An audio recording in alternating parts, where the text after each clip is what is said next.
Bonjour mes délicieux co-créateurs, c'est Lilou pour la télé de Lilou. Je suis à Paris aujourd'hui avec Marion Catherine. Bonjour. Bonjour Lilou. Comment vas-tu? Super bien, merci.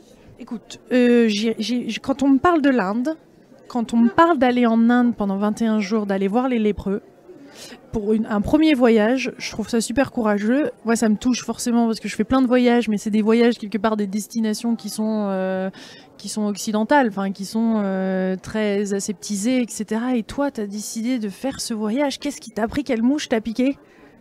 Écoute, tout l'hiver dernier, je me sentais bof, je me sentais, je sais pas, il manquait quelque chose.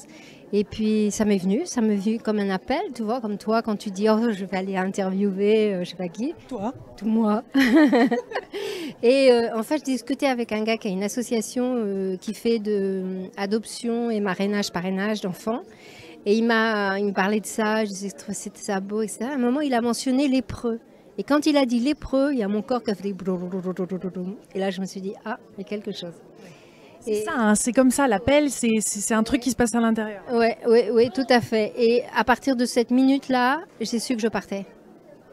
J'ai su, alors j'ai cherché... En connaissant bien la maladie, en connaissant l'Inde... Rien, je connais pas l'Inde, je connais pas les lépreux, j'ai jamais rien lu d'eux. Peut-être que quand j'étais petite, j'avais un parrain qui était, il était juge en Afrique. Et moi, quand j'étais petite, je disais que je voulais me marier avec un médecin et aller soigner les enfants. Bon, il m'a fallu une bonne partie de vie pour me rendre compte que je pouvais faire un truc moi-même, tu vois, comme ça. Et j'ai suivi mon appel et voilà. Et voilà. Et alors la réalité, parce qu'il y a ce qu'on veut et ce qu'on ose, et ensuite une fois qu'on y est, là c'est le choc, non? Le choc culturel, le choc à tout niveau. Comment tu as vécu le truc? Tu t'es préparée? Alors je me suis pas du tout préparée, mais pas du tout. J'ai téléphoné à 2 copines qui ont l'habitude de faire de l'humanitaire. Elles me disaient de prendre la moitié de ma valise en médicaments. Franchement, c'est pas le truc qui me plaisait. Donc en fait, non, j'étais pas prête. J'étais pas prête, j'étais confiante. Et à chaque fois qu'on me posait une question, ah oui, mais je n'avais pas de réponse. Je n'avais pas de réponse. La seule réponse que j'avais, c'était de suivre mon appel et d'aller dire à des gens à l'autre bout du monde qu'il y a des Blancs, il y a des Français, il y a des Occidentaux qui pensent à eux et qui de temps en temps ont une pensée d'amour pour eux et éventuellement font un chèque pour eux. C'était ton message? Oui, oui. En fait, il était plutôt inconscient, mon message. Tu vois, c'est quand j'étais avec eux où je me suis dit ah oui, tiens, pourquoi est-ce que je suis venue ici? Par amour. Par amour, pour leur dire que peut-être que leur maladie est horrible, et c'est certain, mais qu'il y a des gens qui peuvent avoir de l'amour pour eux, des gens qui connaissent pas, qui n'ont jamais vu, moi, j'ai eu beaucoup d'amis qui ont donné de l'argent aussi, hein, donc je suis partie aussi avec un peu d'argent. Et c'est comment tu as été à leur rencontre, au niveau logistique par exemple, et ensuite communication? Voilà. Alors au niveau logistique, le gars là qui m'a parlé des lépreux, il m'a donné une adresse de bonnes sœurs à Paris que j'ai appelées, qui ont des centres où ils accueillent des lépreux. Donc je me suis retrouvée dans un village, mais au bout de nulle part, quoi. C'était 3 avions, 5 heures de voiture. Quelle partie de là? En jeep, dans l'état de Andhra Pradesh. Pour visualiser, c'est au nord du sud, vers la droite, vers l'est. Hein. J'ai pas vu un blanc donc pendant tout le temps que j'étais là-bas. Tu es partie seule? Je suis partie seule, oui, c'est ça. Mais écoutez, mes délicieux co-créateurs, qu'est-ce que ça vous fait d'entendre ça là? Moi, ça me... Je tripe ben raide là, comme ils diraient les Québécois là, c'est pas possible. Ben moi aussi, je tripais ben raide, hein, voilà. Et quand je suis arrivée, je tripais plus du tout. Hein. Le premier lépreux que j'ai vu, alors là, c'était bizarre. C'était vraiment bizarre parce que j'avais tout cet élan du cœur. Et quand je suis arrivée, j'avais peur que la pauvreté me saute dessus. J'avais peur que la lèpre me saute dessus. C'est un jour comme ça. C'est une mauvaise idée, je repars. Non, jamais, jamais, jamais. Mais j'avais peur quand même. Et alors, comme j'étais avec une bonne sœur, la bonne sœur, à mon avis, elle a dû savoir que c'était quand même pas rien de rencontrer des lépreux. Les plaies sont dures à regarder. Bon, je ne vais pas expliquer, mais c'est quand même très, très, très poignant. Et puis, ils sont à l'air libre. Oui, ils sont à l'air libre, ils marchent plus, ils ont des membres en moins, beaucoup sont aveugles, ils ont la peau totalement desséchée. Enfin, Mais 3 jours après, je me suis retrouvée avec eux sur une photo, en train d'attraper les femmes en disant viens, viens. Et en fin de compte, une fois que j'étais en train de me faire prendre en photo avec les gens, là, je me suis dit ah bah tiens, j'ai plus peur. J'ai plus peur d'être pauvre, j'ai plus peur d'être lépreuse, j'ai plus peur. Et c'était 2 jours et demi après. Donc c'était une guérison en même temps pour toi. C'est énorme, énorme, énorme. J'ai reçu que de l'amour, plein d'amour. C'était moi. Vous comprenez, ils voyaient ce qui se passait, vous communiquiez, vous... Alors on communiquait en langage des signes et avec beaucoup d'amour. Beaucoup d'amour.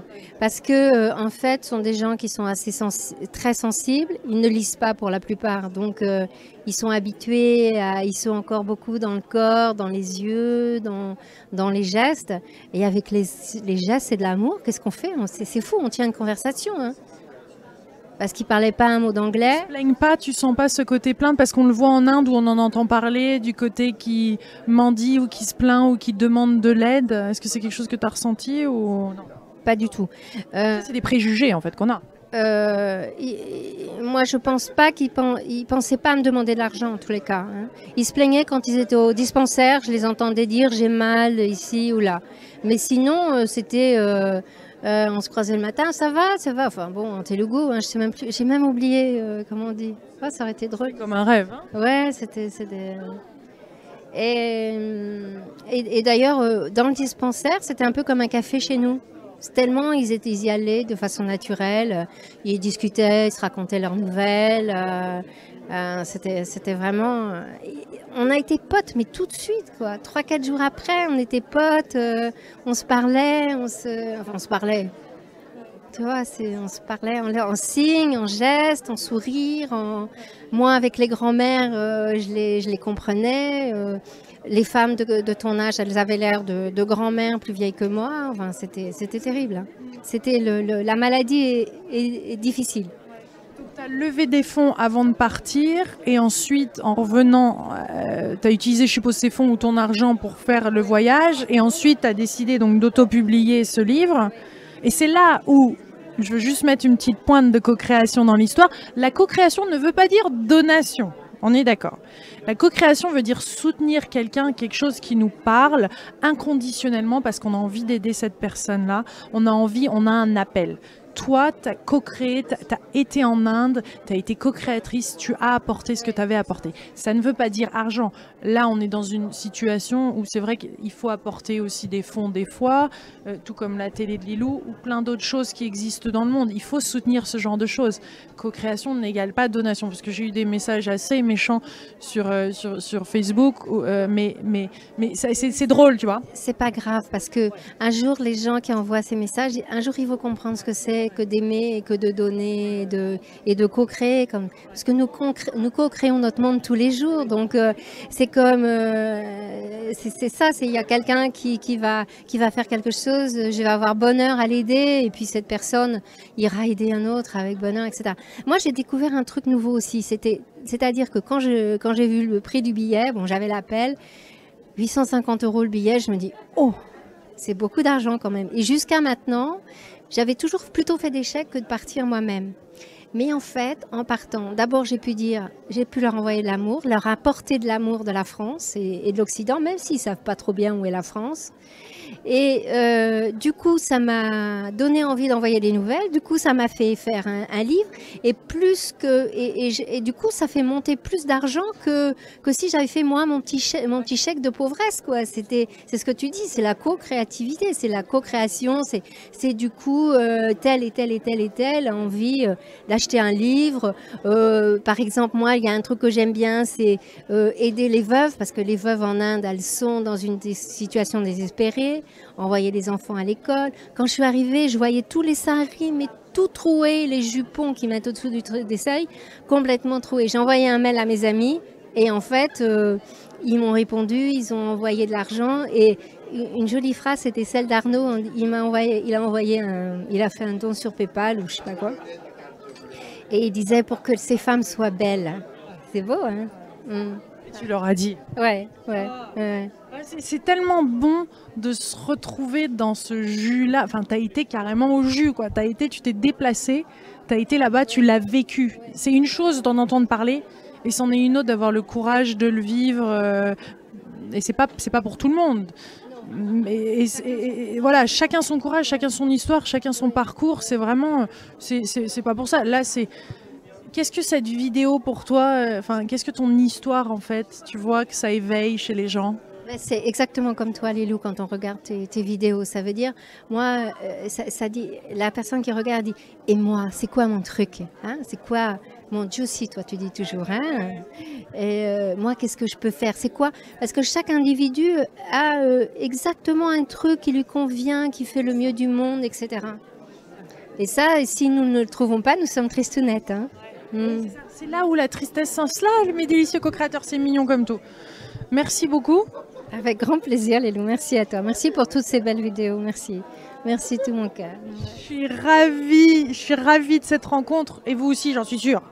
Si vous écoutez encore cette vidéo, s'il vous plaît, partagez-la avec des personnes qui rêvent, elles aussi, voilà, qui ont cet élan, ou peut-être qui sont tristounettes. Et ben voilà. C'est une vidéo qui met du baume au cœur. Merci. Gros bisous, mes délicieux co-créateurs. À bientôt.